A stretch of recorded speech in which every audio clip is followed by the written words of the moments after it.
ஒட்டுமொத்த பப்ளிக்கையும் போலீஸ்காரங்களையும் அரசாங்க அதிகாரிகளையும் இந்த மாதிரி படிப்பறிவு இல்லாத ஒருத்தர் கண்ட்ரோல் பண்ண முடியும்னா அது அரசியல்ல மட்டும்தான் முடியும். இனி சம்மர் ஹாலிடேஸ் கண்ணு கால் ஜிடி ஹாலிடேஸ்க்கு பண்ணு. GT holidays, south India's number 1 travel brand.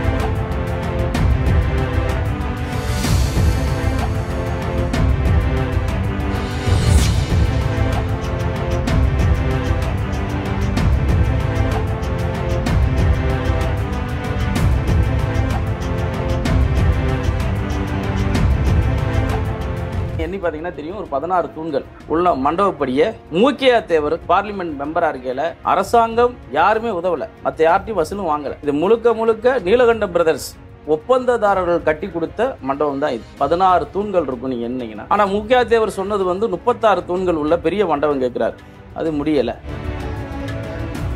இதே மாதிரி கிழக்க பார்த்து சமணங்கால் போட்டு ஐயாவை உள்ள இருக்கையில வைக்கிறப்ப செங்கல் தூள், திருநீர், தானியங்கள், பல வகைகள்லாம் போட்டு இவங்களை அடக்கம் செய்யறாங்க. ஐயாவை அடக்கம் பண்ணிக்கிட்டு இருக்கையில தெற்கு புறமா அவருடைய தலை இப்படி சாயிறப்ப அவரு வள்ளலார் சொல்றாரு, பசுமொன்னு முத்துராமலிங்க உன் தலை இப்படி சாயலாமா அப்படின்னு கேட்டோடனே முதுகுல தட்டுனோடனே இந்த தலை அப்படியே நிமிர்ந்துருது. ஜீவசமாதி நடைமுறை தேவருக்கு செய்வதற்கான காரணம் என்னன்னா, அவர் பெண்ணாசை மண்ணாசை துறந்த ஒரு சித்தர். ஞானிக்கெல்லாம் ஞானி, யோகிக்கெல்லாம் யோகி, சித்தருக்கெல்லாம் சித்தர்.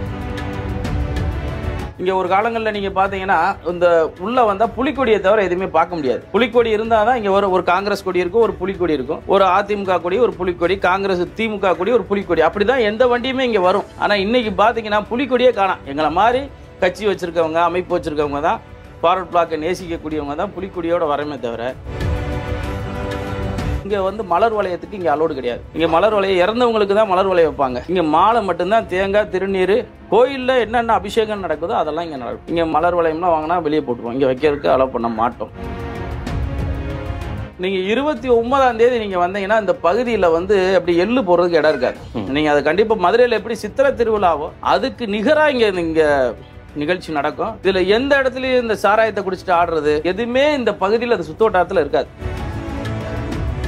குரு பூஜை என்பது அடக்கம் பண்றாங்கல்ல, அதுல இருந்து 1 ஆண்டுகளுக்கு அப்புறம் அதை திறந்து பார்ப்பாங்க. குருகளுக்கும் ஞானிகளும் இப்ப பெரிய பெரிய ஆதீன மடாதிபதிகள், பெரிய பெரிய சித்தர்கள் எல்லாம் புதைச்ச அன்னைக்கு அவங்க எப்படி இருந்தாங்க, அப்படி இருந்தால் மட்டும்தான் அவங்களுக்கு குரு பூஜை. ஐயா அப்படியே இருந்தார். அந்த நிகழ்வு நடத்தப்பட்டதா?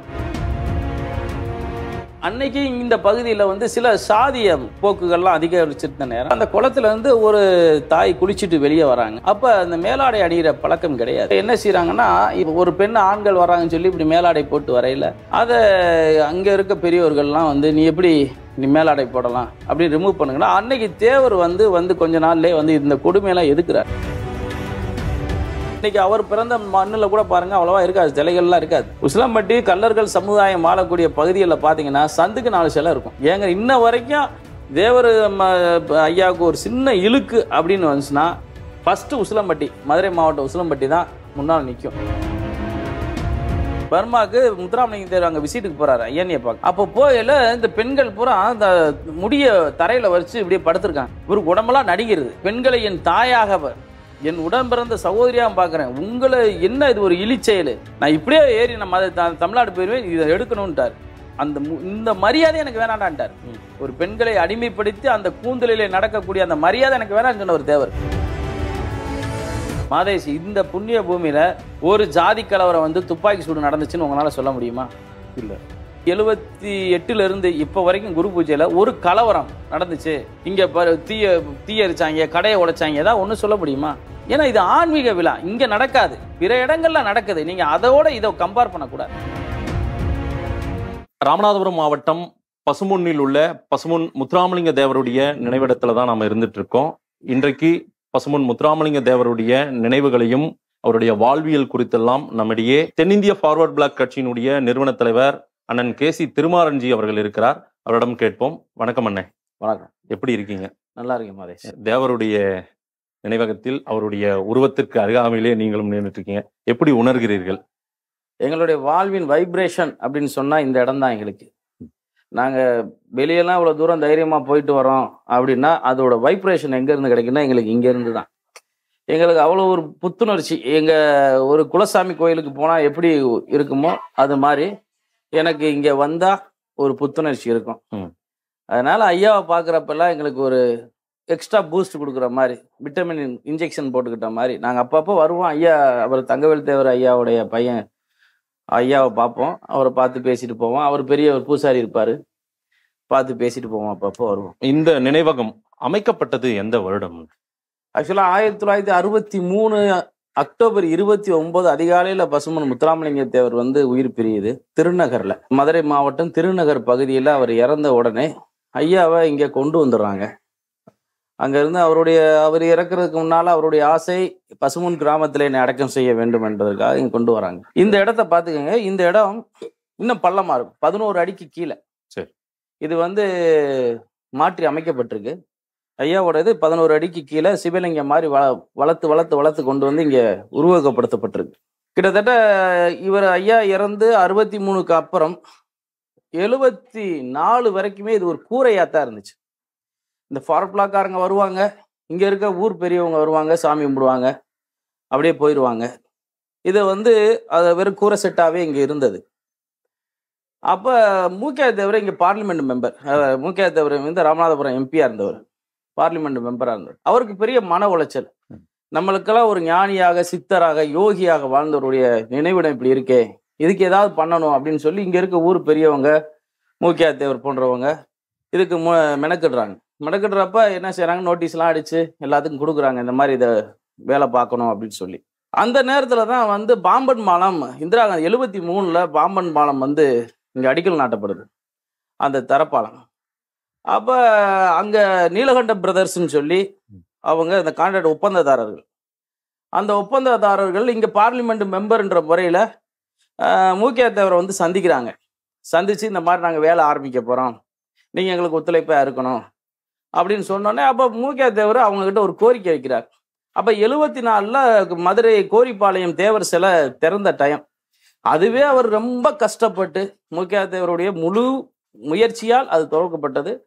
அவர் வீடு வீடாக போய் காசு வாங்கி நாடகம் நடத்தக்கூடிய இடங்கள் எல்லாம் மடியேந்தி பிச்சை எடுத்து, பெரிய அளவில் எங்கள் ஆளுங்க யாரும் உதவலை, எல்லாமே பொதுமக்கள்கிட்ட வாங்கி அந்த சிலையை உருவாக்குனாங்க. அந்த டயத்தில் தேவரையாவுடைய நினைவிடம் இப்படி இருக்கே அப்படின்ற அவருக்கு பெரிய கவலை, ஏக்கம் இருந்த நேரத்தில் நீலகண்டம் பிரதர்ஸ் வந்து பாம்பன் பாலம் கட்ட போறேன்னு அவர் பார்லிமெண்ட் மெம்பர்னால கேட்கறனால அப்போ அவர் சொல்றார், அவர்கிட்ட ஒரு கோரிக்கை வைக்கிறார், நீங்கள் ஐயாவோட நினைவிடத்தில் ஒரு மணிமண்டபம் கட்டி கொடுங்க அப்படின்னு சொல்லி அவர் கோரிக்கை வைக்கிறார். அப்போ அவங்க கோரிக்கை வச்சோடனே ஐயா நீங்கள் ஒரு வரைபடம் கொடுங்க அப்படின்னு சொல்கிறாங்க. அப்போ அவர் மூக்கியா தேவர் வந்து ஒரு டிராயிங் கொடுக்குறார். இது வெளியூர் கிராமம், மழை தண்ணி வந்தாலும் மக்கள் வந்தாலும் இங்கே தங்கிக்கிற மாதிரி 36 தூண்கள் உடைய ஒரு மண்டபப்படி எனக்கு கட்டி கொடுங்கன்னு சொல்லி கொடுக்குறாங்க. அப்போ அவங்க என்ன சொல்கிறாங்கன்னா, ஐயா எங்களுக்கு பட்ஜெட் அவ்வளோ முடியாது, ஐயா நீங்கள் பார்த்து எங்களை மாற்றி எனக்கு செஞ்சு கொடுங்க அப்படின்னு சொன்னேன். அப்புறம் 16 தூண்கள் பார்த்தீங்கன்னா தெரியும், ஒரு 16 தூண்கள் உள்ள மண்டபப்படியை மூக்கியா தேவர் பார்லிமெண்ட் மெம்பராக இருக்கையில் அரசாங்கம் யாருமே உதவலை, மற்ற யார்ட்டையும் வசூலும் வாங்கலை. இது முழுக்க முழுக்க நீலகண்ட பிரதர்ஸ் ஒப்பந்ததாரர்கள் கட்டி கொடுத்த மண்டபம் தான் இது. 16 தூண்கள் இருக்கும் நீங்கள் என்னீங்கன்னா. ஆனால் மூக்கியா தேவர் சொன்னது வந்து 36 தூண்கள் உள்ள பெரிய மண்டபம் கேட்குறாரு, அது முடியலை. அதனால அது அவங்க கட்டி கொடுத்த மண்டபத்தில் தான் நின்று பேசிகிட்டு இருக்கோம். இந்த இடம் வந்து 10க்கு 10 ஐயாவை புதைக்கிறப்ப 10க்கு 10 தோன்றாங்க சதுரமாக.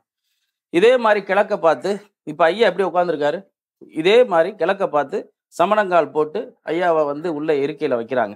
அப்போ வைக்கிறப்ப செங்கல் தூள், திருநீர், தானியங்கள், பல வகைகள்லாம் போட்டு இவங்களாம் அடக்கம் செய்கிறாங்க. ஐயாவை அடக்கம் செய்கிறது வந்து யாருன்னா நெல்லை மாவட்டத்தில் இருக்க சாது சிதம்பர சுவாமிகள். அவங்க வந்து வள்ளலார் மடத்தை சார்ந்தவங்க தான் வந்து அவர் தான் பண்ணுறாரு, அவரோட 2 சீடர்கள் சேர்ந்து பண்ணுறாங்க. ஐயாவை அடக்கம் பண்ணிக்கிட்டு இருக்கையில் வலது ஒரு தெற்கு புறமா அவருடைய தலை இப்படி சாயிறப்ப அவர் வள்ளலார் வந்து சொல்றாரு, பசுமொன்னு முத்துராமலிங்கம் உன் தலை இப்படி சாயலாமா அப்படின்னு கேட்டோடனே, கேட்டுட்டு இப்படி முதுகுல தட்டுனோடனே இந்த தலை அப்படியே நிமிர்ந்துருது. இது வந்து லட்சக்கணக்கான பார்வையில் நடந்த ஒரு விஷயம். முத்துராமலிங்கம் உன் தலை இப்படி சாயலாமான்னு முதுகுல அடிக்கிறாரு. அடிச்சோன்னே ஐயா தலை நிமிருது. நிமிர்ந்து அப்படியே அவர் உட்கார்றாரு. அவங்களுக்கு அனைத்து விதமான அபிஷேகம் செய்யப்பட்டு அதை சமாதி ஜீவ சமாதி மாதிரி பண்ணிடுறாங்க. இந்த ஜீவ சமாதி நடைமுறை தேவருக்கு செய்வதற்கான காரணம் என்னன்னா, அவர் வந்து பெண்ணாசை மண்ணாசை துறந்த ஒரு சித்தர். ஞானிக்கெல்லாம் ஞானி, யோகிக்கெல்லாம் யோகி, சித்தருக்கெல்லாம் சித்தர். நீங்க சித்த வைத்தியத்தை ஏதாவது கேட்டீங்கன்னா அதுக்குரிய வைத்திய சொல்லுவார்.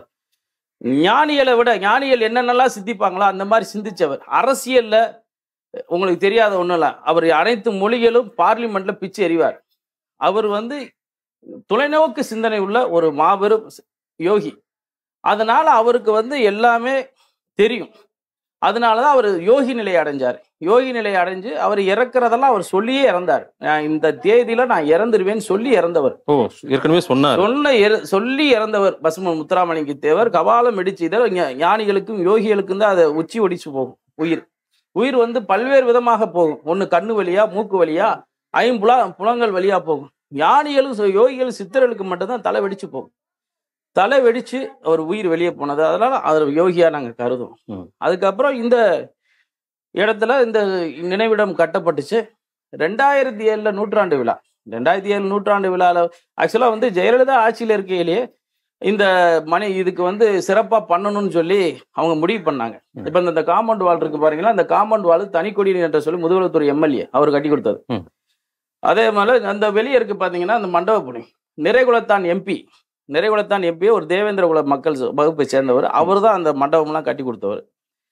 அது போல இங்க இருக்கிறவங்க எல்லாருமே ஐயாவை வந்து தெய்வமா பார்ப்பாங்களே தவிர அவங்கள மனிதராகவே யாரும் பார்க்க மாட்டாங்க. அந்த அளவுல இருந்தவரை அதுக்கப்புறம் இவங்கெல்லாம் சிறப்பு சேர்க்கணும் அப்படின்றாங்க. சில அரசியல் காரணக்காண்டி ஐயாவுக்கு சிறப்பு சேர்க்கணும்னு சொல்லியப்பா இங்க இந்த முதல்ல வந்து இந்த ஐயா சிலை இதுல இருக்காது. 2011 வைக்கப்பட்ட சிலை. அது சசிகலா நடராஜன் அவர் வச்ச சிலை. இது அவங்க ட்ரஸ்ட் பாண்டியன், அவங்க ட்ரஸ்ட் மூலியமா வைக்கிறாங்க. அவங்க உதவியில காந்தி மீனால் ட்ரஸ்ட் மூலியமா அதை வைக்கிறாங்க. அப்போ வைக்கையிலே பாரத் பிளாக் தலைவர் VS நவமணிக்கும் அவங்களுக்கும் பிரச்சனை வருது. யோகி மாதிரி சித்தர்கள் மாதிரி அடக்கம் பண்ண இடத்துல வந்து ஐயாவோட சிலையை இங்க இருக்கக்கூடாது. அவருக்கு வந்து இப்ப பாத்தீங்கன்னா யோகி சித்தர்கள் ஆலயத்துல எல்லாம் பாத்தீங்கன்னா விநாயகர் சிலை இருக்கும், இல்லாட்டி சிவலிங்கம் அப்படி வைக்கணும் அப்படின்னு சொல்லி ஒரு வாக்குவாதம்லாம் நடந்தது. அது நவமணி ஐயா நேரடியாவே சொல்லி பதிவு பண்ணியிருக்காரு. அப்போ பண்ணல இல்லை இது வேற காரணத்துக்காண்டி வைக்கிறோம் அப்படின்றக்காண்டி ஐயா சிலை வைக்கப்பட்டுச்சு. 2013 மாண்புமிகு முன்னாள் முதலமைச்சர் ஜெயலலிதா அம்மா அவர்கள் வந்து 13.5 கிலோவில் ஐயாவுக்கு தங்க கவசம் அனுபவிச்சாங்க. நூற்றாண்டு விழாவுக்கு பிறகாக அரசியல் கட்சிகள் அவர்களுடைய அரசியலுக்காக ஆக்சுவலா வந்து முதல்ல 63 98 வரைக்கும் ஃபார்வர்ட் பிளாக் நிகழ்ச்சி நடக்குங்க. ஃபார்வர்ட் பிளாக்காரங்க வருவாங்க, அவங்க தான் நிகழ்ச்சி எடுத்து பண்ணுவாங்க. 3 நாள் நிகழ்ச்சி, ஆன்மீக விழா, அரசியல் விழா, வள்ளலார் மடத்து நிகழ்ச்சி. 3 நாள் நிகழ்ச்சி 28 30 வரைக்கும் அரசியல் விழா வந்து 30ஆம் தேதி நடக்கும். 98க்கு அப்புறம் ஃபார்வர்ட் பிளாக்காரங்க வெறும் நோட்டீஸோட விட்டாங்க இந்த நிகழ்ச்சியெல்லாம். அவங்க எதுவும் பண்றதில்ல, ஆளோட ஆளா வந்து இங்க மாலையை வச்சுட்டு போயிடுறாங்க. ஆனா இது முதல்ல எடுத்து பண்ணவங்க ஃபார்வர்ட் பிளாக்காரன் தான் பண்ணாங்க. அப்புறம் அரசியல் கட்சி வளர வளர இங்க ஒரு காலங்களில் நீங்க பாத்தீங்கன்னா இந்த உள்ள வந்தா புலிக்கொடியை தவிர எதுவுமே பார்க்க முடியாது. நான் சின்ன வயசுல வந்திருக்கேன். புலிக்கொடி இருந்தாதான் இங்க ஒரு காங்கிரஸ் கொடி இருக்கும், ஒரு புலிக்கொடி இருக்கும், ஒரு அதிமுக கொடி, ஒரு புலிக்கொடி, காங்கிரஸ் திமுக கொடி, ஒரு புலிக்கொடி, அப்படிதான் எந்த வண்டியுமே இங்க வரும். ஆனா இன்னைக்கு பாத்தீங்கன்னா புலிக்கொடியே காணாம். எங்களை மாதிரி கட்சி வச்சிருக்கவங்க, அமைப்பு வச்சிருக்கவங்க தான், ஃபார்வர்ட் பிளாக்கை நேசிக்கக்கூடியவங்க தான் புலிக்கொடியோட வரமே தவிர இப்ப பாத்தீங்கன்னா இது இன்னும் சொல்லல. இங்க தங்க கவசம் அணியப்ப கூட நம்ம புலிக்கொடி கூட இல்லை, ஏதோ 1-2 அங்கங்க பிடிச்சு நின்றாங்க. ஒரு அதிமுக கொடியா தான் இருந்துச்சு. அதனால வந்து இங்க ஃபார்வர்ட் பிளாக் நடத்தின நிகழ்ச்சியை அவங்க விட்டுட்டாங்க. அப்புறம் 2000 வல்லரசு ஆரம்பிச்சாரு. இதை மறுபடியும் நம்ம கொண்டு போகணும் அப்படின்னு சொல்லி எம்எல்ஏ வல்லரசு ஆரம்பிக்கல. அப்ப என்ன ஆச்சுன்னா அவர் வந்து விருதுநகர்ல ஒரு பொதுக்கூட்டத்துல இந்து சர்க்கார் அமைச்சர் சார் அக்டோபர் 21 நினைக்கிறேன் அந்த தேதியில மேடையில பேசிக்கிட்டு இருக்கையிலே அவர் இறந்துடுறாரு. மறுபடியும் இதை ஃபார்வர்ட் பிளாக் விழாவை கொண்டு வரணும்னு சொல்லி முனைக்கிறப்ப அவர் இறந்துடுறாரு.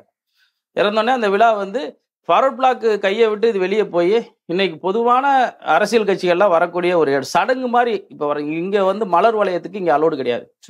இங்க மலர் வளைய இறந்தவங்களுக்கு தான் மலர் வளைய வைப்பாங்க. இங்க மலர் வளைய வைக்க அலோவ் பண்ண மாட்டோம். இங்க மாலை மட்டும்தான், தேங்காய், திருநீர், கோயில்ல என்னென்ன அபிஷேகம் நடக்குதோ அதெல்லாம் இங்க நடக்கும். இங்க மலர் வளையம்லாம் வாங்கினா வெளியே போட்டுருவோம், இங்க வைக்கிறதுக்கு அலோவ் பண்ண மாட்டோம். அப்படியே வந்தானே பெரிய பெரிய விஐபி வரையிலே இவங்க தட்ட மாட்டாப்புல ஐயா மாதிரி ஆளுங்க அப்படி லைட்டா வச்சுட்டு அப்படி வெளியே தூக்கி போட்டுருவாங்க.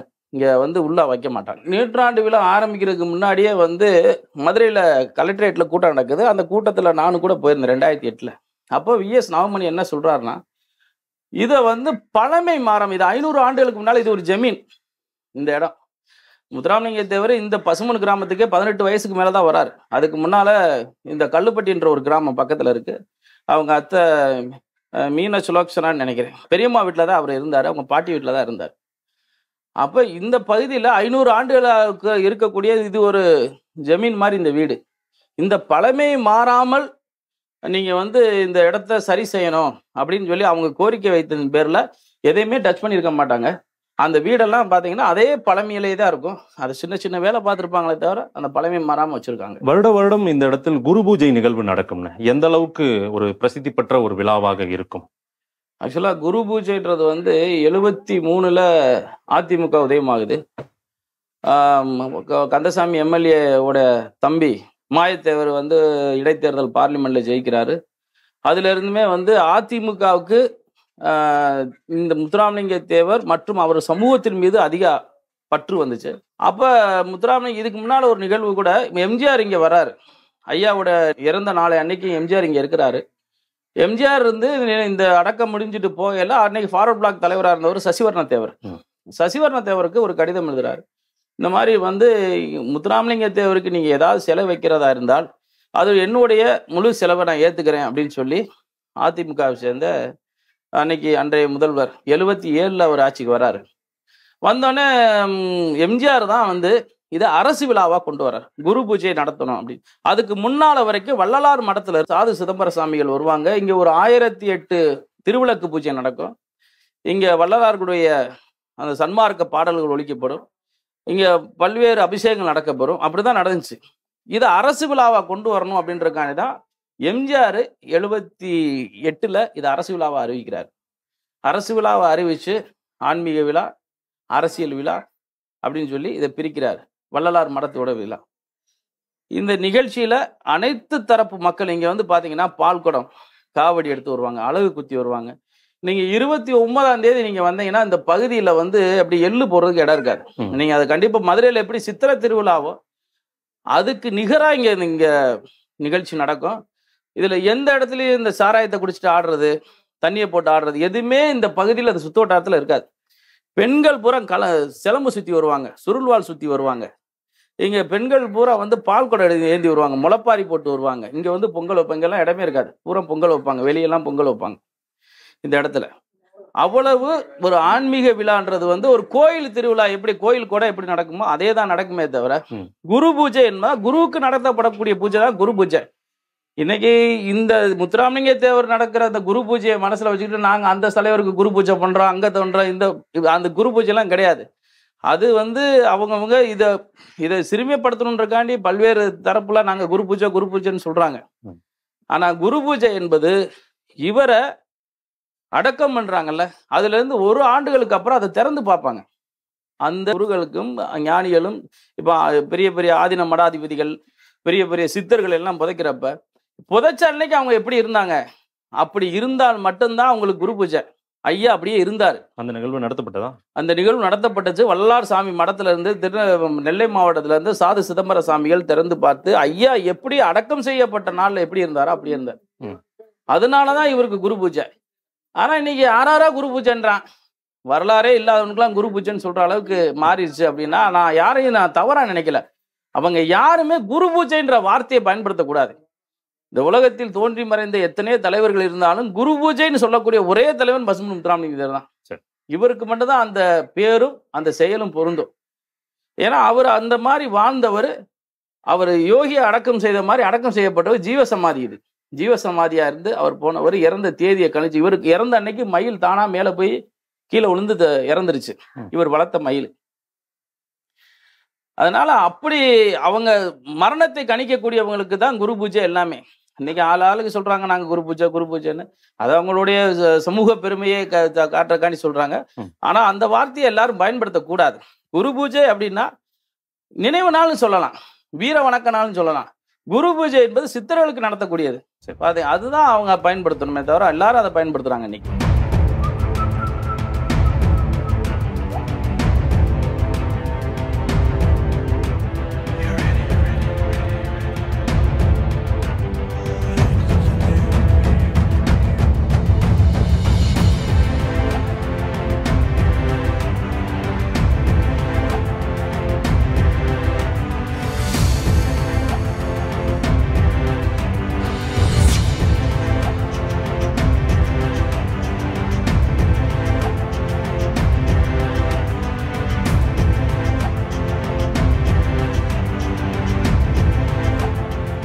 தேவர் அவர்கள் வாழ்ந்த வீட்டில் தான் நம்ம உட்காந்துட்டு இருக்கோம்னா, இந்த இடம் கொஞ்சம் மாற்றி அமைக்கப்பட்டது மட்டும் என்னாலே உணர முடியுது. நீங்க இது எத்தனை வருஷத்துக்கு முன்னாடி இந்த இடத்துக்கு வந்து பார்த்துருக்கீங்கன்னா?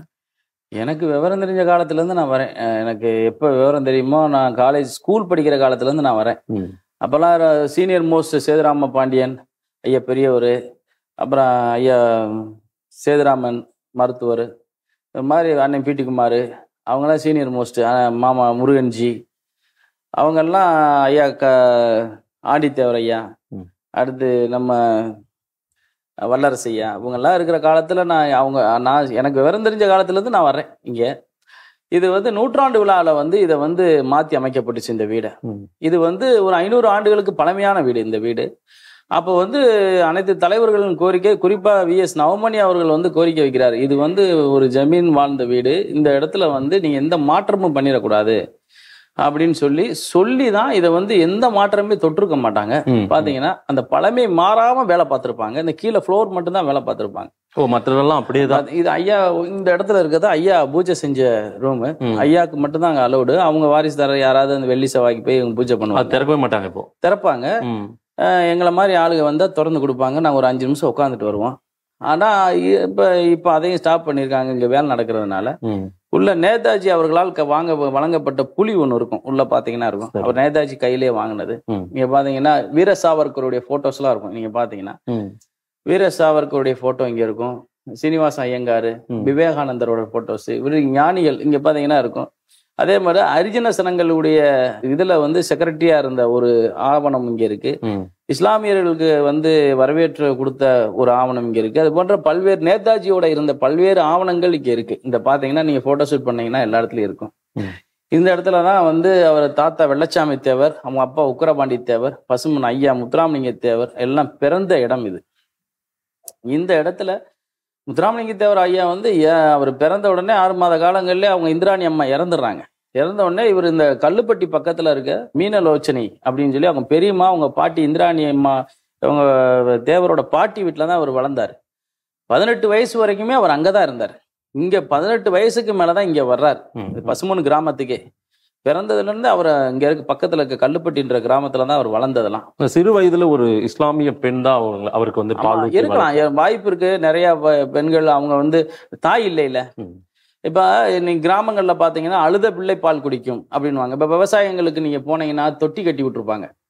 அப்ப அங்க தாய்மார்கள்லாம் விவசாயம் பண்ணிக்கிட்டு இருப்பாங்க, நாத்து நட்டுக்கிட்டு இருப்பாங்க. எல்லா தாய்மாரும் குழந்தை பெற்ற தாய்மார்கள்லாம் அது ஓம் பிள்ளை ஏன் பிள்ளைலாம் அந்த காலங்களில் பார்க்க மாட்டாங்க. அழுத பிள்ளை பால் குடிக்கும். எந்த பிள்ளை அழுகுதோ அந்த பிள்ளையை தூக்கி இவங்க பால் கொடுப்பாங்க. அதுக்காக தான் அழுத பிள்ளை பால் குடிக்கும். அப்படி இஸ்லாமிய தாய் வகுத்துல மாறு வகுத்துல பால் குடிச்சவர் முத்துராமலிங்க தேவர். அவர் முழுக்க முழுக்க பெண்ணாசை மண்ணாசை திறந்த ஒரு மனிதர். சின்ன வயசுல இருந்து பாத்தீங்கன்னா அவங்க பாட்டி வீட்டுல இருக்கிறையிலேயே அவர் என்ன செய்வார்னா, அந்த ராமாயண இதிகாச நாடகங்கள், தெருக்கூத்துகள் இதெல்லாம் அவர் பார்க்குற பழக்கம் உண்டு. அப்போ அவர் சின்ன வயசுல என்ன செய்யறாருன்னா, இந்த ராமாயணம் இது நாடகம்லாம் அவரா போட்டு பழகிருக்காரு.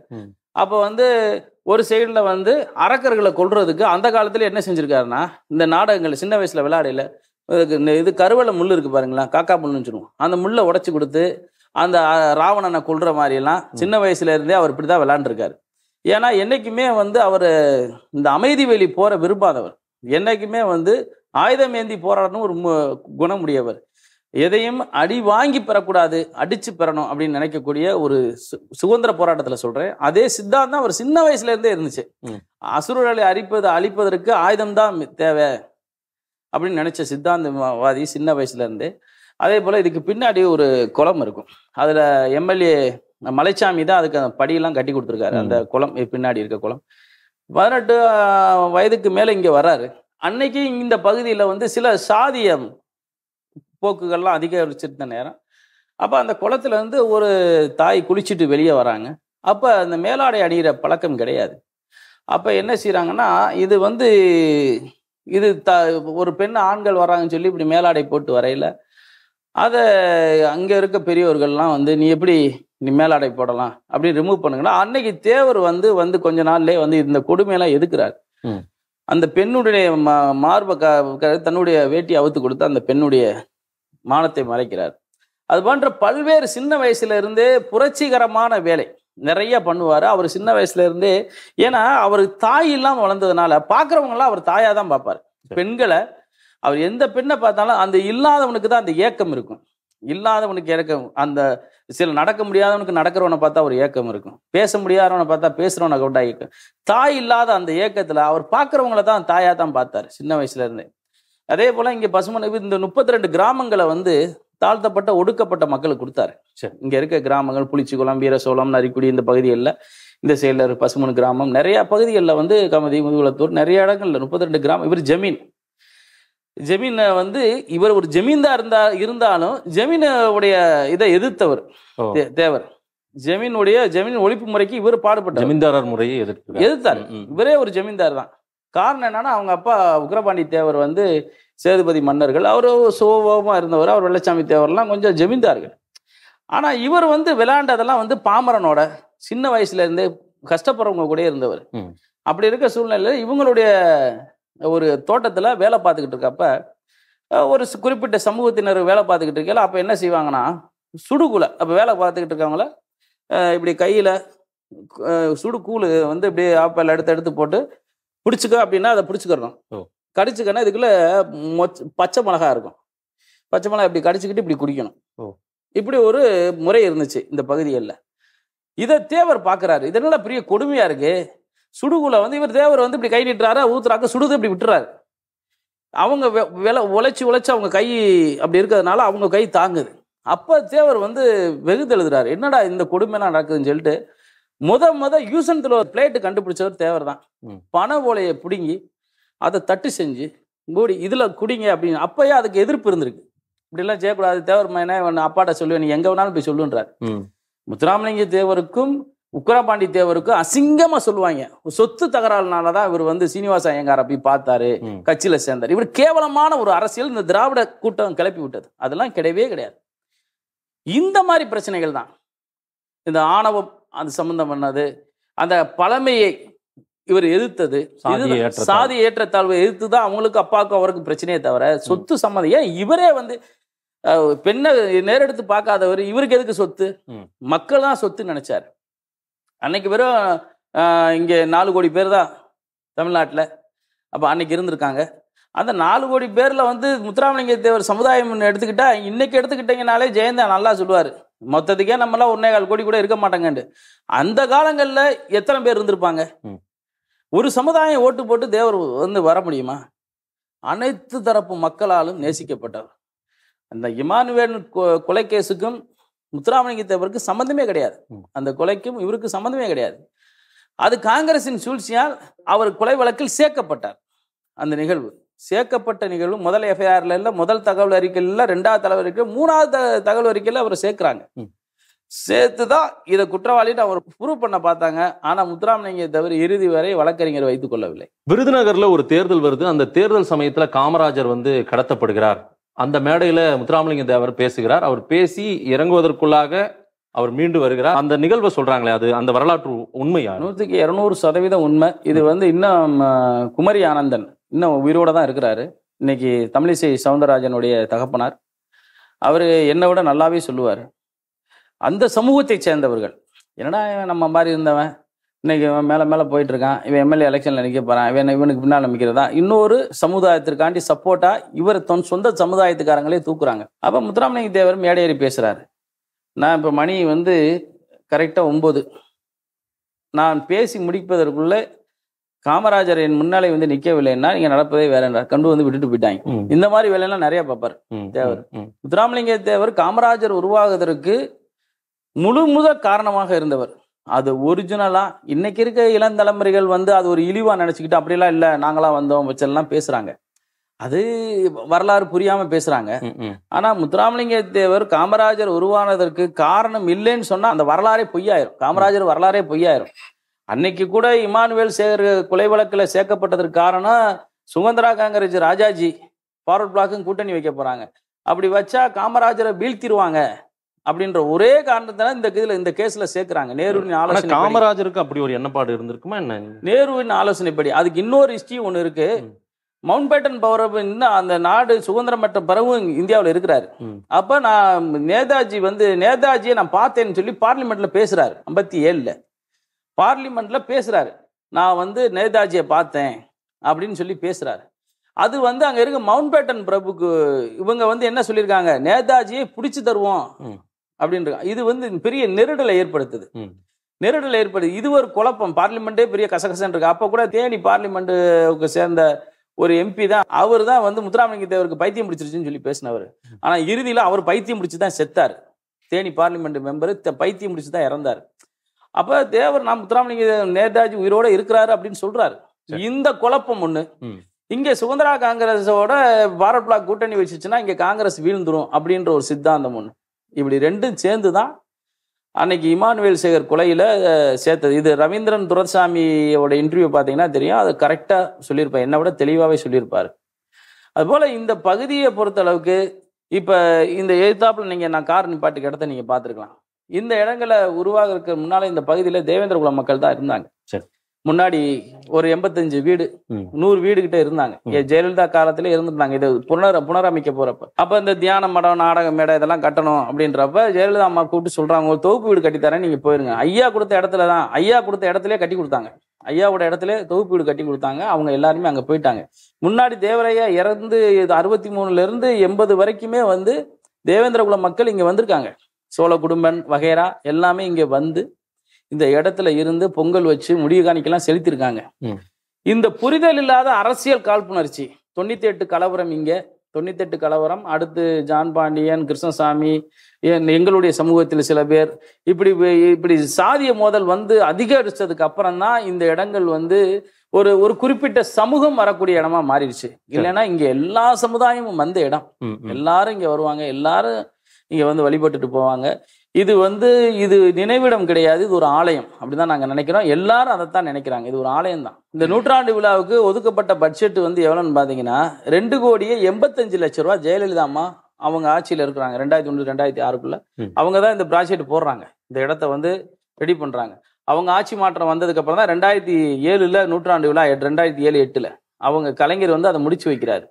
அப்ப அவங்க போட்ட பட்ஜெட் 2,85,00,000. ஏன்னா இவர் போட்ட பட்ஜெட் பாத்தீங்கன்னா 2,13,00,000 குறைச்சிட்டாரு.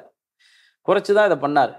மற்றபடி இங்க இருக்க தியான மடம், இங்க இருக்கக்கூடிய நாடக மேடை, இது எல்லாமே அதிமுக திமுக காலங்கள்ல செய்யப்பட்டது. ஆன்மீகவாதியாக அறியப்பட்டவர். அவருடைய ஆன்மீகம் அவரை பார்த்தாலே தெரியும். ஆனால் நீங்க அதிரடியா இறங்குவாரு, அந்த முள் கதையெல்லாம் நீங்க சொன்னீங்க. கண்டிப்பா அது எப்படி ஆன்மீகத்தோடு அந்த அளவுக்கு? ஆன்மீகம் என்பது இப்ப இறைவன் கையில ஆயுதம் இருக்கு. ஒன்றை காப்பாற்றுவதற்காக ஆயுதம் எடுத்தால் தப்பு இல்லைன்னு நினைக்கக்கூடியவர் தேவரையா. இப்ப சாமி கையில நாங்க எல்லாம் கையெடுத்து கும்புற சாமி கையில எல்லாம் அருவா கத்தி எல்லாம் இருக்குது. அப்ப அது அதனால சாமியெல்லாம் வன்முறையாளர்கள்னு சொல்லிட முடியாது. அது தெய்வ திருமகனாருக்கு எல்லா வித அவர் இந்த அடி வாங்கி சுதந்திரம் பெறக்கூடாதுன்னு நினைச்சாரு. நேதாஜி அவர் ஏன் தேர்ந்தெடுத்தாரு? அடி வாங்கி பெறுவதல்ல சுதந்திரம், அடித்து பெறுவதே சுதந்திரம் சொன்னார். அப்படி சித்தாந்தம் உள்ளவர் நேதாஜியை தேர்ந்தெடுத்தார். இன்னைக்கு மகாத்மா காந்தி ஆலய பிரவேசம் சொல்றாரு. இந்தியாவில் எங்கேயுமே பண்ண முடியல. இந்த கமுதி மீனாட்சி அம்மன் கோயில்லையும் மதுரை மீனாட்சி அம்மன் கோயில் தான் ஆலய பிரவேசம் நடந்துச்சு. வேற எங்கேயாவது நடந்துச்சா? அது முத்துராமலிங்க தேவர் இருக்க போய் தான் நடந்துச்சு. இல்லைன்னா யாருனாலையும் முடியாது. சீனிவாசன் ஐயங்காரு எல்லாருமே வைத்தியநாத ஐயர் எல்லாருமே போய் பலமுறை முயறலாங்க, முடியல. முத்துராமலிங்க தேவர் எட்வர்டு கார்டில் வந்து ஒரு கூட்டம் போறாரு. கூட்டம் போட்டு அடியன் நாளைக்கு ஆலய பிரவேசத்துக்கு வருவேன், முடிஞ்சவன் தடுத்து பாருன்னு சொன்னார். ஒருத்தன் கூட வரல. ஆலய பிரவேசம் நடந்துச்சு. அதில் போனது கக்கன் போனார், சில சமூகத்தை சேர்ந்தவங்க போனாங்க. போயிட்டு வந்தோன்னே தேவர் கோயிலுக்கு போறாரு. அப்போ சொல்றான், ஒருத்தன் கிளப்பி விடுறான், ஏன்னா மீனாட்சியின் கண்களில் வந்து கண்ணீர் வருகிறாம, நீங்க வந்து இந்த பாவத்தை பண்ணிட்டீங்க, இவங்களை பூரா உள்ள கொண்டுட்டு வந்து மீனாட்சி கண்ணில் கண்ணீர் வருதான் அப்படின்னு கிளப்பி விடுறான். பத்திரிகைக்காரன் கேட்குறான். அப்போ முத்துராமலிங்க தேவர் கூலா சொல்றாரு, ஆமா அந்த கண்ணீரை நானும் பார்த்தேன். இத்தனை ஆண்டுகளாக இந்த ஹரிஜன சனங்களை என்னை காணவிடாம வைத்த பாவியலுக்கு மத்தியில் நீ வந்து காமிச்சதுனால எனக்கு கண்ணில் ஆனந்த கண்ணீர் வருதுன்னு அன்னை மீனாட்சி சொன்னாருன்னு சொன்னார் பத்திரிகையாளர்கிட்ட. அதனால தேவரையா வந்து பேசுற பேச்சுல ஆன்மீகம் இருக்கும், சொல்ற பேச்சுல எல்லாத்துலயுமே. இப்ப இந்த திமுகன்ற ஒரு கட்சி எங்க வந்துச்சு? இங்க முளைச்ச கட்சி, ஐயாவோட பசுமன் கிராமத்துல இந்த சமாதியில முளைச்ச கட்சி அந்த கட்சி. இங்க வந்து ஏற்கனவே உங்க ஆதம் தமிழ்ல இதை பதிவு பண்ணியிருக்கேன். இங்க தென்னரசு வீட்டு கல்யாணத்துக்கு வர்றாங்க, மதுரையில தங்குறாங்க. அப்போ முத்துராமலிங்க தேவர் மறைவை கேள்விப்பட்டு இவங்க எல்லாரும் வராங்க, எம்ஜிஆர், SSR, அண்ணாதுரை, இவங்கெல்லாம் வர்றாங்க. அன்னைக்கு கூட கலைஞர் வரல. அப்போ எல்லாரும் இங்கே வர்றாங்க, எல்லாரும் வந்து இங்கே சமாதியில் இருக்கிறாங்க. அப்போ 1967 நடக்கக்கூடிய எலெக்ஷன் தேர்தலுக்கு அச்சாரம் போட்ட இடம் இந்த இடம். அப்போ அண்ணாதுரை இரங்கல் கூட்டத்தில் பேசுகிறார். இந்த இரங்கல் கூட்டத்தில் பேசுகிறார், நான் பசுமன் முத்துராமலிங்க தேவருடைய பேச்சை நான் கேட்டதில்லை, அவரை நேராகவும் அவ்வளவாக பார்த்ததில்லை, கேள்விப்பட்டிருக்கிறேன். சேலத்திலே பசுமன் முத்துராமலிங்க தேவர் மேடை வந்து பேச போவதாக அறிந்தேன்.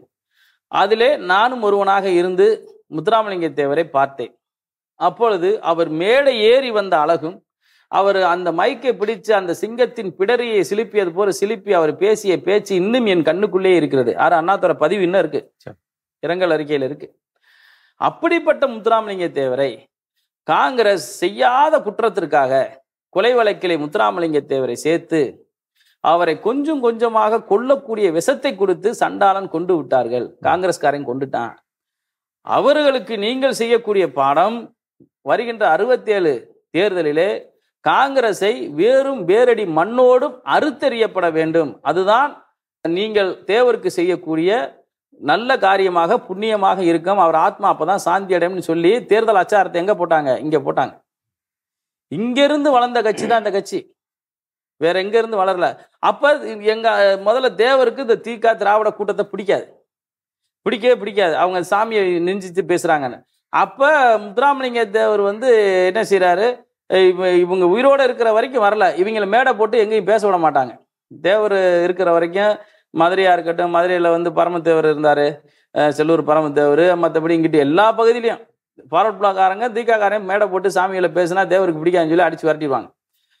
ஆனா இவங்க பேசினதை வச்சு நமக்கு ஒரு ஆறுதல், காங்கிரஸ் தான் கொண்டுச்சு அப்படின்றத ஆணித்தனமா திக அண்ணாதுரை எல்லா தேவமார் மனசுலயும் பதிய வச்சார். காங்கிரஸ் தான் தேவரை கொண்டு. அப்ப தேவர்னா அவங்களுக்கு மனிதனை தாண்டி தெய்வத்தை தாண்டி ஒரு பயங்கரமான ஒரு ஆன்மீகமா நினைச்சவங்களை காங்கிரஸ் கொன்றுச்சு அப்படின்ற ஒரு விஷயத்த ஆணித்தனமா திருப்பி பேசி பதிய வச்சுதான் இன்னைக்கு திமுக ஆட்சிக்கு வந்துச்சு. அன்னைக்கு இந்த ஐயா இறப்புக்கு அப்புறம் மக்களை தென் மாவட்டங்கள்ல மக்களை கவர்றதுக்காண்டி என்ன பண்ணுவாங்கன்னா 10 நிமிஷம் தேவரை பத்தி பேசுவாங்க. அது திராவிட கூட்டம். தேவரை பத்தி பேசிட்டு மக்களை பூரா கவர்ந்ததுக்கு அப்புறம்தான் அரசியலுக்குள்ளே போவாங்க. வாயால் வளர்ந்த கட்சி வாயால் அழியும். இப்போ அழிஞ்சுக்கிட்டு இருக்கு. அதனால வந்து முத்துராமலிங்க தேவரை பொறுத்தளவுக்கு சிறந்த ஆன்மீகவாதி. இன்னைக்கு சிடிஆர் குற்ற பரங்குடி கட்டவரில் வெட்டி கடாண்டாரு. இது வன்முறை இல்லையே. ஒன்னை ஒருத்தர் அடிமைப்படுத்துறான். 1920 1911 கீழக்குடியில குற்றப்பழங்குடி சட்டம் வருது. 20 வந்து அமல்படுத்த போறாங்க பெருங்காநல்லூர்ல. இங்க இருக்கக்கூடிய மறவர்களுக்கும், கொண்டையங்கோட்டை ஆப்பநாட்டு மறவர்களுக்கும், அங்க இருக்க பிரமலை கல்லர்களுக்கும், அதே போல ஒரு 63 சமுதாயத்திற்கும் சிடி கிரிமினல் ட்ரைப்ஸ் கொண்டு வரப்ப தேவர் சொன்னார், நீ ஒருத்தன் வந்து விரல வந்து ரேகை வைக்காத, கையை வெட்டிக்கடாண்டாரு. கைரேகை சட்டத்துக்கு எதிராக போராடினவர். அதுதான் இன்ன வரைக்கும் எங்க உசிலம்பட்டி மக்கள் தேவர தெய்வம். இன்னைக்கு அவர் பிறந்த மண்ணுல கூட பாருங்க அவ்வளவா இருக்காது, சிலைகள்லாம் இருக்காது. உசிலம்பட்டி கல்லர்கள் சமுதாயம் வாழக்கூடிய பகுதிகளில் பாத்தீங்கன்னா சந்துக்கு 4 சிலை இருக்கும். ஏங்க இன்ன வரைக்கும் தேவர் ஐயாவுக்கு ஒரு சின்ன இழுக்கு அப்படின்னு வந்துச்சுன்னா ஃபர்ஸ்ட் உசிலம்பட்டி, மதுரை மாவட்டம் உசிலம்பட்டி தான் முன்னால் நிற்கும். ஏன்னா அந்த அளவுக்கு அவர் எங்களுக்கு பண்ணியிருக்கார். அதனால அந்த விசுவாசம் மாறாம இன்னும் இருக்கிறோம். அவர் வந்து தன்னுடைய சொத்துக்களை எல்லாம் நாட்டுக்கு கொடுத்தார், நாட்டு மக்களுக்கு கொடுத்தாருன்னு சொன்னாங்க. எவ்வளோ ஒரு ஜமீன்தாரர் வாழ்க்கையை நடத்திய ஜமீன்தாரர் குடும்பத்தை சார்ந்தவர், எவ்வளவு சொத்து மதிப்பு இருந்திருக்கும் சார்? 37 கிராமங்கள். அந்த கிராமங்கள்ல கிட்டத்தட்ட எத்தனையோ ஹெக்டேர் சொன்னாங்க, எனக்கு சரியா ஞாபகம் இல்லை. அவ்வளோத்தையும் வந்து அவருக்கு வந்து கல்யாணம் பண்ணல. கொஞ்சம் சொத்துக்களை மட்டும் அவங்க வாரிசுதாரர்கள்ட்ட கொடுத்துட்டு மிச்சம் அவங்க கிட்ட பண்ணைக்கு இருந்தவங்க, வேலைக்கு இருந்தவங்க, அவங்க கிட்ட கொடுத்துட்டாரு. எல்லாம் நீங்க வச்சுக்கோங்க, நல்லா இருங்கன்னு சொல்லிட்டு. இவருக்கு என்ன இருக்கு, இவர் வந்து தேர்தலுக்கு ஓட்டு கேட்டு போக மாட்டாரு, பார்லிமெண்ட்லயும் வருவாரு, சட்டசபையிலையும் ஜெயிப்பாரு, ஓட்டு கேட்டே போக மாட்டாரு, படுத்துக்குருவாரு. உடம்பு சரியில்லாம போயிடும் அவருக்கு. நோய்வாய்ப்பட்டு கிடந்தப்ப கூட அவர் யாரையும் ஓட்டு போடுங்கலாம் சொல்ல மாட்டாரு. அவர் வந்து ஓட்டு கேட்டு போகாமையே ஜெயிச்ச ஒரு தலைவன் உலகத்துல இருக்கிறான்னா முத்துராமலிங்க தேவர். முத்துராமலிங்க தேவர் நேதாஜி சுபாஷ் சந்திர போஸ் உறவு, அவர்களுடைய நட்பு எங்கு தொடங்கியதுன்னு, எப்ப தொடங்கியது? முத்துராமலிங்க தேவர் வந்து இங்க காங்கிரஸ்ல தான் இருக்கிறாரு. இந்த பெரியாரு இங்க இருக்க எல்லாரும் காங்கிரஸ்ல இருந்தவங்க தான். அப்ப முத்துராமலிங்க தேவர் வந்து கொஞ்சம், நான் சொன்னேன், கொஞ்சம் புரட்சிகரமா இருக்கணும்னு நினைப்பாரு. 1939 அகில இந்திய கட்சி தலைவரா நேதாஜி வந்துடுறாரு, காங்கிரஸ் கட்சி தலைவரா வந்துடுறாரு. அவரு பட்டாபி சீதாராமனை வந்து அவர் காந்தி நிப்பாட்டுறாரு. ஆனா நேதாஜி வந்து அந்த ஃபோர்ஸ் அடித்து பெறுவது சுதந்திரம், அடி வாங்கி பெறுவதல்ல சுதந்திரம் சொல்லி முழங்குறவர், ஜெய்ஹிந்த் என்ற கோஷத்தை முழங்கினவர். அவருக்கு வந்து இந்த காந்தி எப்போ பார்த்தாலும் அடி வாங்கிட்டு நம்ம அடிதான் வாங்கணும், எதுவுமே பண்ணக்கூடாது, வைக்கக்கூடாதுன்ற அந்த மிதவாதம் அவருக்கு பிடிக்கல. மிதவாதம் பிடிக்காம வந்து அந்த இவர் தலைவரானோடனே அந்த கொஞ்சம் மிதவாதத்தை விட்டு கொஞ்சம் தீவிரமா அவர் அரசியல்ல இறங்கலாம், தலைவர் ஆயிட்டார்ல அப்படி சொன்னா, அப்ப காந்தி முழுசா முட்டை கட்ட போறாரு. நீ இப்படி எல்லாம் இருக்கக்கூடாது, நம்ம வந்து நீ என்னதான் தலைவராக இருந்தாலும் நம்ம அஹிம்சையில தான் நம்ம போராடணும் அப்படின்னு சொல்றத அவருக்கு பிடிக்கல. அப்ப என்ன செய்யறாரு, காங்கிரஸ் கட்சி பதவியை காந்தி கிட்ட திறந்துட்டு ஆல் இந்தியா ஃபார்வர்ட் பிளாக் 39 ஆரம்பிக்கிறார். அப்போ வந்து நேதாஜியோட ஆக்டிவிஷன் பிடிச்சவங்க, நேதாஜி வந்து உலக தலைவன், இந்த இந்தியாவுக்கு மட்டும் தலைவர் கிடையாது, அவர் எல்லா நாட்டுக்காட்டும், ஆப்பிரிக்கா, ரஷ்யா எல்லா நாட்டுக்காண்டியும் போராடியவர். அதனால வந்து அவர் வந்து நேதாஜியோட போர்க்குணம் முத்துராமலிங்க தேவருக்கு பிடிக்க போய் தான் அவரை நேசிக்கிறார்.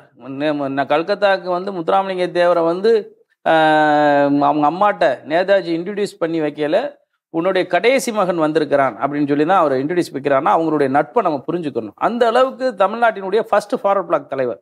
உலகமே அவர் இறந்துச்சுன்னு சொன்னாங்க.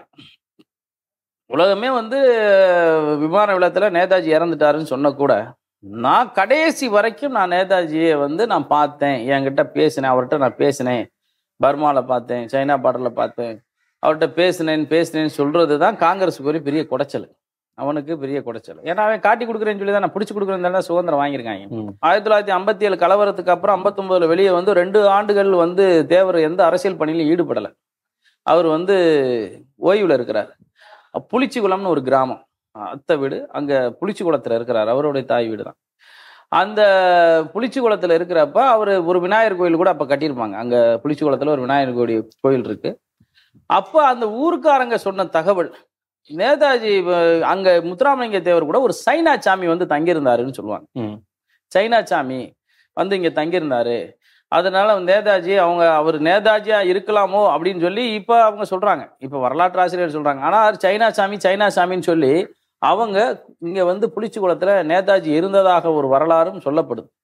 அந்த அளவுக்கு முத்துராமலிங்க தேவருக்கும் நேதாஜிக்கும் அந்த குடும்ப அளவுல பழக்கம். சும்மா சாதாரணமா அரசியலை தாண்டி குடும்ப அளவுல நேதாஜியோட அவர் ரொம்ப நெருக்கமாக இருந்தார். அவருடைய போர்க்குணம் பிடிக்கும்.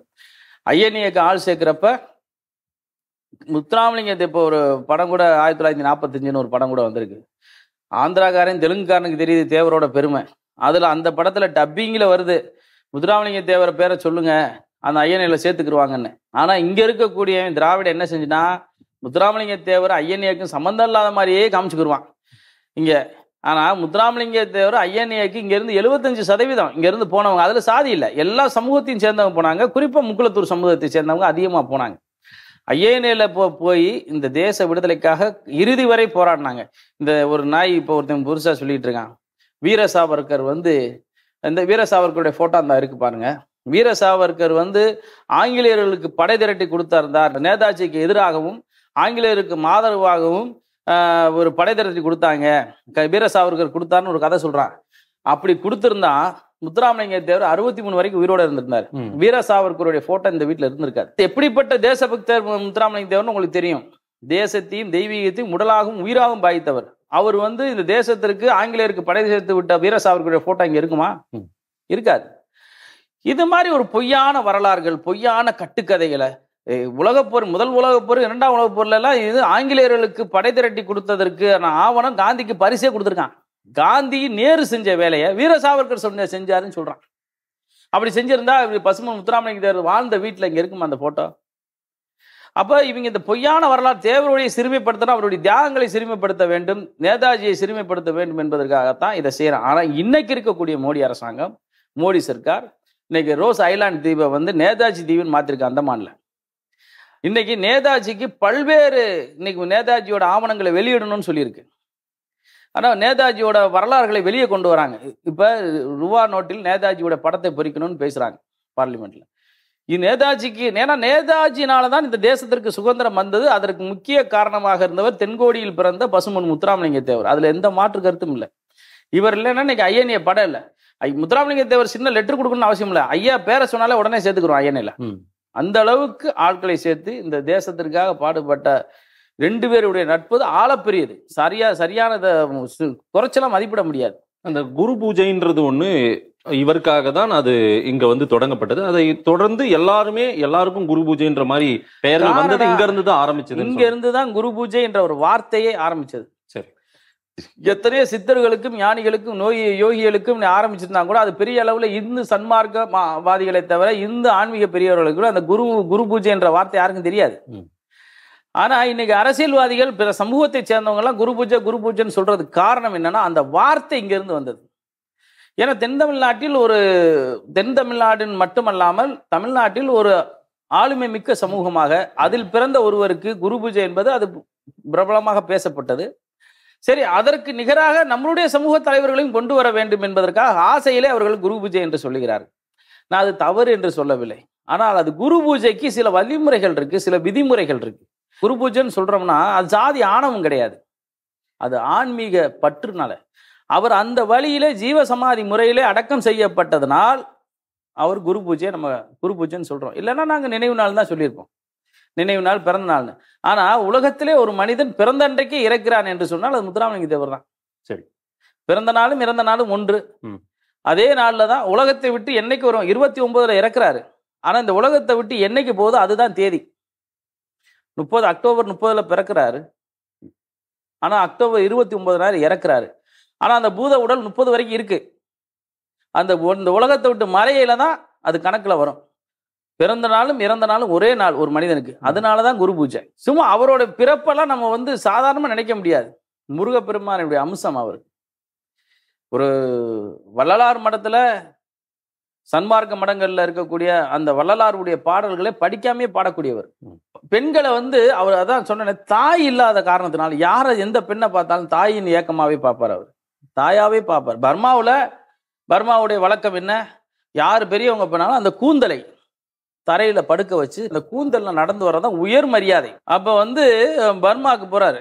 பர்மாவுக்கு முத்துராமலிங்க தேவர் அங்க விசிட்டுக்கு போறாரு ஐயன்னைய பார்க்க. அப்போ போயில இந்த பெண்கள் பூரா அந்த முடிய தரையில வச்சு இப்படியே படுத்திருக்காங்க. இவருக்கு உடம்பெல்லாம் நடிக்கிறது. என் தாயாக, பெண்களை என் தாயாக, என் உடம்பிறந்த சகோதரியாக பார்க்கிறேன். உங்களை என்ன இது ஒரு இழிச்செயல், நான் இப்படியே ஏறி நம்ம தமிழ்நாடு போயிருவேன், இதை எடுக்கணும்ட்டார். இந்த மரியாதை எனக்கு வேணாண்டான்ட்டார். ஒரு பெண்களை அடிமைப்படுத்தி அந்த கூந்தலிலே நடக்கக்கூடிய அந்த மரியாதை எனக்கு வேணான்னு சொன்ன ஒரு தேவர். அவர் அப்படிப்பட்ட ஒரு ஆழப்பெரிய மனிதரை சும்மா சாதிய வட்டத்துக்குள்ள வளைச்சு இன்னைக்கு தேசம் முழுவதும் தெரியக்கூடியவரை தென்பாண்டி சிங்கம், தென்பாண்டி கடலு, தென்பாண்டி புலி, சிங்கம்னே தேவரை முடக்கி ஒரு உலக தலைவனை, தேசிய தலைவனை தென்னாட்டுக்கு மட்டும்தான் தலைவர் மாதிரி கொண்டு வந்தது திராவிட சூழ்ச்சி. உங்களை போன்ற அமைப்புகளும் இயக்கங்களும் கட்சிகளும் கூட ஒரு தேசிய தலைவரை, எல்லாருக்குமான தலைவரை, அவர் எங்களுக்கான தலைவர், எங்கள் சமூக தலைவர்னு சுருக்கிட்டீங்க அப்படின்ற ஒரு பார்வையும் இருக்கிறது. இன்றைக்கு ஒரு பட்டியல் சமூகத்தினருக்கோ அதே போல பலவாறு எல்லாருக்கும் செய்த ஒரு தலைவர், அவருடைய சொத்தை வாரி கொடுத்தவர், அவருடைய நினைவிடத்துக்கு எல்லாரும் போற மாதிரி அக்சஸை ஏற்படுத்த விடாமல் தடுத்து கொண்டிருக்கிறார்கள் அப்படின்ற ஒரு பார்வையும் இருக்கிறது. எந்த ஒரு தலைவரும் எங்களுக்கான தலைவர்னு நாங்கள் சொல்லலை, இது வரைக்கும் சொல்லலை. முத்துராமலிங்க தேவர் தேசிய தலைவர்னு சொல்றதுக்கு தான் இது வரைக்குமே கஷ்டப்பட்டுக்கிட்டு இருக்கோம். அவருடைய நினைவு நாளுக்கு குரு பூஜைக்கு இங்கே எல்லாரும் வரணும்னு தான் ஆசைப்படுறோம். ஆனால் சில காலங்களாக தொடர் தாக்குதல் தேவரின்பால், தேவர் சமுதாயத்தின்பால், முத்துராமலிங்க தேவருடைய அந்த வாழ்க்கை வரலாற்றின்பால் தொடர் தாக்குதல் நடக்குது. அந்த தாக்குதலை காப்பாற்றுறதுக்காண்டி நாங்கள் அப்படி பேச வேண்டிய கட்டாயத்திற்கு தள்ளப்படுறோமே தவிர, முத்துராமலிங்க தேவர் ஒரு காலத்திலும் தேவருக்கான தலைவர் நாங்கள் சொன்னது, தேவர் சமுதாயத்திற்கான தலைவர்னு சொல்லல. அவருக்கு சிறுமை ஏற்படுத்துகின்ற பொழுது நாங்கள் அவரை பற்றி பேசுவோம். மற்றபடி அவரை எங்களுக்கு மட்டுமே சொந்தம்னு பேசினா என்னையை விட திருமாறனை விட முட்டாள் உலகத்தில் இருக்க முடியாது. இல்ல, ஹரிஜன மக்களுக்கும் பட்டியலின மக்களுக்கும் எல்லாமே செய்தவர் தேவர். அவர்களை தன் உறவின்பால் வைத்திருந்தவர் தேவர். அப்படி இருக்கிற ஹரிஜன பட்டியல் சமூகத்தை சார்ந்த கட்சிகள், இயக்கங்கள், தலைவர்கள் இங்க நிறைய பேர். அவர்களால் இங்க ஒரு மாலை போட முடியவில்லை, அவருக்கு மரியாதை செலுத்த முடியவில்லை. அவங்க அப்படிதான் ஒரு சூழல் இல்ல. எதிர்காலங்கள்ல எல்லா தலைவர்களும் செய்த தவறுகளை அவர்களும் செய்தார்கள். ஒரு ஜாதிய சண்டை, நீ தேவனா, நான் பல்லனா, நான் பறையனா, இப்படி இவர்கள் செய்த தவறு. ஆனா இன்னைக்கு தேவேந்திரகுல மக்கள் அந்த தலைவர்கள்லாம் டோட்டல் சேஞ்ச், கால சுழற்சின்ற மாதிரி முழுசா மாறிட்டாங்க. அவங்க பூரா மாறி தேவரும் தேவேந்திரன் ஒன்று, நாங்கள் சண்டை போட மாட்டோம், தென் மாவட்டங்களில் நீ அமைதி தான் அப்படின்னு வந்துட்டாங்க. நான் நினைச்சேன்னா நாளைக்கு கிருஷ்ணசாமி வானா வரப்போறாரு, ஜான் பாண்டிய வானா வரப்போறாரு. அவங்கள யாருமே இங்கே தடுக்கலையே. இன்னும் புரிதல் இல்லாதவே 1-2 பேர் இருக்க தான் செய்வேன். அது எல்லா சமூகத்திலுமே இருப்பான். நான் சுந்தரலிங்கத்துக்கு மாலை போட்டா எதுக்கு தெரிக்கிறவன் இருக்கான், அம்பேத்கருக்கு நான் மாலை போட்டா எதுக்கு தெரிக்கிறான். இந்த புரிதல் இல்லாதவனா இன்னும் கொஞ்சம் புரிதல் வரைக்கும். இது இப்போ இன்னைக்கு இன்டர்நெட்டு, வாட்ஸ்அப், ஃபேஸ்புக்குன்னு வந்ததுனால ரொம்ப பேர் இளைஞர்களை இது இளைஞர்கள் உலகம், அவங்களுக்கு பல்வேறு விஷயங்களை சொல்லி சொல்லி சொல்லி புரிய வச்சுக்கிட்டு இருக்கோம். இப்போ நீ தென் மாவட்டங்களில் நீ ஜாதி சண்டை வராது. அது இங்கே இருக்கக்கூடிய பறையர் சமூகம் எந்த காலத்திலும் ஜாதி சண்டைக்கு உட்படாது. ஆனால் இந்த விடுதலை சிறுத்தையினுடைய தவறான வழிகாட்டுதல், இப்போ எப்படி காம்ப்ரமைஸ் ஆயிட்டாங்க. கிருஷ்ணசாமி, ஜான் பாண்டியன் இவங்கெல்லாம் பார்த்தீங்கன்னா இப்போ காம்ப்ரமைஸ் ஆயிட்டாங்க. இப்போ தங்கராஜ் போன்றவங்கெல்லாம் எடுத்து சொல்லி இந்த மாதிரி இவங்க நம்ம அப்படிலாம் இல்லைப்பா, நம்மெல்லாம் விவசாய குடிகளாக இருந்தோம், அவங்கெல்லாம் நம்ம எல்லாம் ஒன்றா தான் இருந்தோம், இந்த திராவிட நம்மளை பூரா இப்படி பகையாக்கிட்டான், இனிமேல் நம்ம சண்டை போடக்கூடாது அப்படின்னு சொல்லி ஒரு பக்குவத்துக்கு வந்துட்டாங்க. ஆனால் இதை நான் பறையர் சமூக இளைஞர்கள்ட்ட இதை சொல்றதுக்கு முற்பட போது அவங்க ஆர்குமெண்டாவே வர்றான். அவனுக்கு கற்பிக்கப்பட்டது அப்படி. எல்லா பறையர் சமுதாய இளைஞர்களையும் சொல்லலை, அந்த பிசிகாவை சேர்ந்த பறையர் சமுதாய இளைஞர்கள், அந்த சமூக இளைஞர்கள் எது சொன்னாலும் புரிஞ்சுக்கிற மாட்டான், விரண்டவாதம் தான் பேசுறான். அது இல்லப்பா நம்ம அப்படிலாம் இல்லப்பா, நம்ம இப்படியெல்லாம் இருந்தோம்பான்னு சொன்னா நீ அதுலயும் குற்றம் கண்டுபிடிச்சு நம்மளோட தர்க்கம் பண்ண வரானே தவிர அவன் காம்ப்ரமைஸ் ஆக மாட்டான். இன்னைக்கு நான் சொல்றேன், எங்க நாட்டுல எல்லாம் பாத்தீங்கன்னா கல்லர்காடு நாடுகள், மேலூரா இருக்கட்டும், உசிலம்பட்டி பகுதியாக இருக்கட்டும், எல்லா பகுதியிலும் நாங்கள் பூசாரியாக வச்சிருக்கோம், உங்களை நாங்கள் மரியாதை கொடுத்து வச்சிருக்கோம், தாயாப்பிள்ளைய தான் பழகிறோம்னா அதுலேயும் தர்க்கம் பண்ணுறான். நீ எங்களை பூசாரியை வச்சுட்டு என்ன எங்களை எப்படி வச்சிருக்க, அடிமைப்படுத்தானே வச்சிருக்கேன்ற. அடிமைப்படுத்தி வச்சிருக்கவன் காலில் போய் நாங்கள் எப்படி விழுவோம், அடிமைப்படுத்தி வச்சிருக்கோம்னு அவன் சொல்றான். ஆனால் அவன் காலில் விழுந்து தான் நாங்கள் திருநீர் வாங்குறோம், அவங்க காலில் விழுந்து தான் நாங்கள் பெட்டி தூக்குறோம். ஆனால் அதை ஏற்றுக்கிற மறுக்கிறான் அவன். இப்படியெல்லாம் சொல்லிட்டு அவங்க ஒன்று சேர்ந்துடக்கூடாது. இதுதான் கேடுகட்ட இந்த அரசியல். இந்த சமூகங்கள் இணைஞ்சிடக்கூடாதுன்னு நினைக்கிறதுல அதுல தோழர் திருமாவளவன் முக்கியமானவர். இந்த சமூகங்கள் இணைஞ்சிடக்கூடாது, இந்த சமூகம் இணைஞ்சுன்னா நம்ம போச்சு. அதுக்குதான் இந்த சனாதனம் சனாதனம் சனாதனம் சொல்றது. சனாதனத்தை வேறு இருப்போம், சனாதனிகள் அப்படின்னா என்ன, நீ ஏன் கோயிலுக்கு போற, நீ எதுக்கு பூசாரியா இருக்கிற, என்றைக்கும் அவர் விமர்சனம் வைத்ததில்லை. நீங்க வைத்திருக்கிற குற்றச்சாட்டுக்கு அவர்கிட்டயே நான் பதில் வாங்கி தரேன். நான் நிச்சயமா அந்த பதில வாங்கி தரேன். கண்டிப்பா அவர்கிட்ட கேளுங்க. ஏங்க 2 சமூகம் நானே அந்த இளைஞர்கள்லாம் நான் அப்படி கருத்தியல் பேசலாம், அவங்க என்கிட்ட பேசுவாங்க, தம்பிலாம் இங்க வாங்கன்னு சொல்லி ஏதாவது புரிகிறதுக்கு சொன்னோம்னா அதுல தர்க்கம் பண்ணுவான். என்கிட்ட யாரும் அப்படி பேசினதுல ஒரு பையன் பேசினா அதுலயும் தர்க்கம் பண்றான்.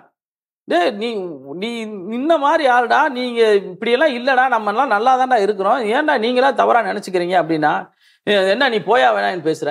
வாதம் தர்க்கம் பண்றது ஒரு இயல்பு தானே. இல்ல ஒரு தெளிவு பிறகு இல்ல தெளிவுன்றது வேற, விதண்டவாதம்ன்றது வேற. விதண்டவாதமா பேசுறான் அங்க அந்த மாதிரிதான் அங்க கத்து கொடுக்கப்படுது. இல்ல நீங்க அரசியல் பார்வையா சொல்றீங்க, நாம தேவர் வாழ்ந்த இடத்தில், தேவர் தவழ்ந்த இடத்தில் நாம இந்த இடத்துல நம்ம இந்த கண்டிப்பா அவர் இழந்த இடத்துலயாவது இப்ப அவங்களுக்கு ஒரு புரிதல் வரட்டுமே நான் சொல்றேன். சரி சரி. அரசு ஒவ்வொரு ஆண்டும் தேவர் ஜெயந்தி, குரு பூஜை விழாவிற்கு எந்த அளவுக்கு முக்கியத்துவம் கொடுத்திருக்கிறது? இன்னும் கூடுதலான முக்கியத்துவங்கள் வருடம் அதிகப்படுத்தி இருக்காங்களா, இல்ல எப்படி இருக்கிறது? முத்துராமலிங்க தேவர் இந்த தேசத்திற்கு உழைச்சவருக்கு எந்தெந்தெல்லாம் அளவெல்லாம் நம்ம முத்துராமலிங்க தேவரை சிறுமைப்படுத்தலாமோ அவ்வளவு அளவுக்கு சிறுமைப்படுத்திட்டாங்க இந்த அரசாங்கம்.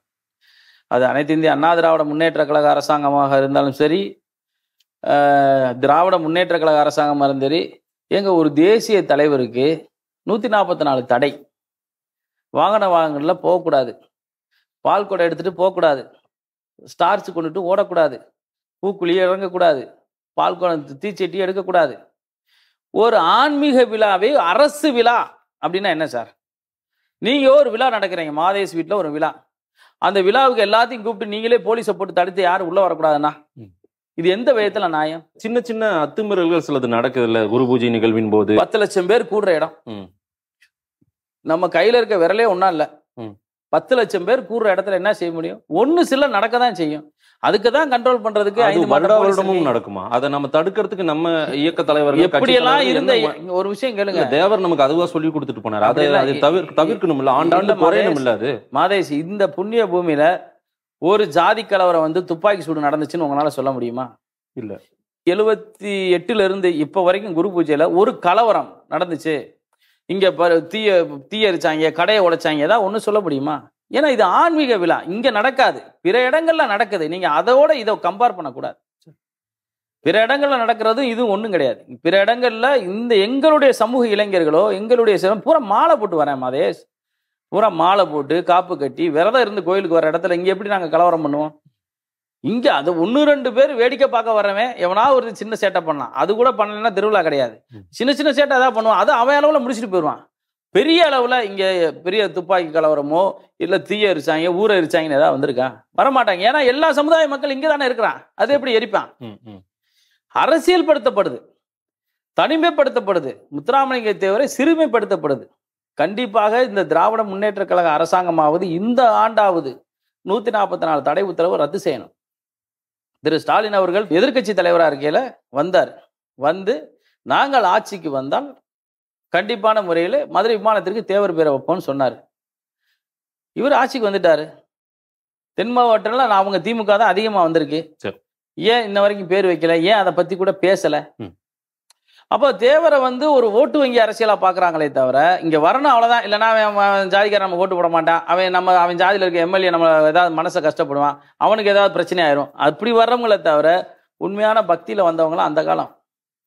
இப்ப யாரும் பக்தியில வர்றது இல்லை. அடுத்த தேவர் ஜெயந்தி குரு பூஜைக்கு நிச்சயம் அவர் வருவார். வரும்போது இந்த கேள்விகள் எழும், அதற்கு என்ன பதில் சொல்றாருன்னு நம்ம பார்க்கலாம். கண்டிப்பான முறையில திரு ஸ்டாலின் அவர்களுக்கு நானே இந்த அவர் ஆழ்ந்த வாழ்ந்த ஆலயத்துல இருந்து சொல்றேன், அவர் ஆத்மா முத்துராமலிங்க தேவர் ஆத்மா இங்கதான் இருக்குது, இந்த ஆத்மா உங்களுக்கும் ஆசீர்வதிக்கும். தயவு செய்து இந்த 144 தடை உத்தரவை நீக்குங்க, ஆண்டுதோறும் நடக்கக்கூடிய அந்த இழி செயலை மாத்துங்க. இன்னொன்னு, மதுரை விமானத்திற்கு தேவர் பேர் வைக்கிறதுக்கு ஒரு ஆவணம் செய்யுங்க. அது நான் திரு ஸ்டாலின் அவரிடத்துல மாதேஷ் வழியா கேட்டுக்கிறேன். ஏன்னா நான் சொன்னா கூட அவங்க கேட்க மாட்டாங்க. தேவர் வாழ்ந்த இடத்திலிருந்து நீங்க ஒரு கோரிக்கை, ஒரு பெரும் கோரிக்கை, ஒரு நீண்ட நாள் கோரிக்கை வைத்திருக்கீங்க. நிறைய விஷயங்கள், நிறைய வரலாறுகள் இன்னும் பக்கமா நாள் புறம் எழுதவும். தேவரோட வரலாறை பேசணும் அப்படின்னா பேசிக்கிட்டே இருக்கலாம். எதை பேசுறது?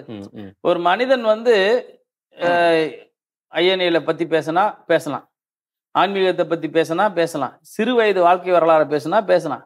ஏன்னா அவர் வாழ்ந்த மறைந்ததற்கான அனைத்து விதமான சுவடுகளும் வடுக்களும் ஆதாரங்களும் ஆவணங்களும் இருக்கு. அதை வச்சு நம்ம பேசினா பேசிட்டே இருக்கலாம், அதுல எந்த மாற்று கருத்தும் இல்லை. அவர் பேசுறதுக்கு இன்னைக்கு ஒரு நாள் பத்தாது. அவர் ஆலயத்துல வந்து அவருடைய வீட்டுல வந்து எனக்கு பேச வச்ச ஆதம் தமிழ் சேனலுக்கு, குறிப்பா தம்பி மாதேஷுக்கு இன்னைக்கு கோடான கோடி நன்றியை தெரிவிச்சுக்கிறேன். நன்றி. நிறைய வரலாறு மக்கள்கிட்ட கொடுப்போம்.